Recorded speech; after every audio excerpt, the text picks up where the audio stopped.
జై భారత్. ప్రతి ఒక్కరు నిత్య జీవితంలో వింటున్న ఒక మంచి మాట ఏంటో తెలుసా?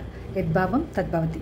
పురాణకాల ఋషుల దగ్గర నుంచి నేటి మహానుభావుల వరకు ప్రతి ఒక్కరు చెప్తారు, ముందుగా మీ అంతటా మీరు యద్భావం తద్భవతి అనేది ఆచరించండి అని.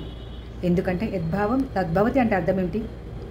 మనం ఏవైతే మంచి భావన చేస్తామో, మంచి మనసుతో చేస్తామో, జరుగుతుందని కాన్ఫిడెన్స్తో చేస్తామో అది తప్పకుండా యూనివర్స్ అనేది సహకరిస్తుంది.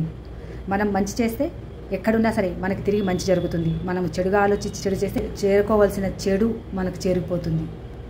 అందుకని ఏదైనా సరే మొదలు పెట్టేటప్పుడు, ముందుకు వెళ్ళేటప్పుడు మంచి ఆలోచనతో, మంచి నడవడికతో, మంచి బుద్ధితో ఆలోచిస్తూ ముందుకెళ్తే అది తప్పకుండా ట్రూత్ఫుల్గా జరుగుతుంది. కాబట్టి ప్రతి ఒక్కరు కూడా నెగిటివ్ థింకింగ్ అనేది చేయకుండా మన మీద మన కాన్ఫిడెన్స్తో మంచి చేయడానికి ప్రయత్నిస్తూ 100% మనం రీచ్ అవుతాం. అందుకని అంటారు పెద్దలు, యద్భావం తద్భవతి. మనం ఏం చేస్తే ప్రకృతి అదే మనకు తిరిగిస్తుంది. ఇది 100% నిజంగా ట్రూత్ఫుల్. అండ్ నా లైఫ్లో అది జరిగింది నిజంగా. మీ లైఫ్లో కూడా జరగాలని మనస్ఫూర్తిగా కోరుకుంటూ జై భారత్.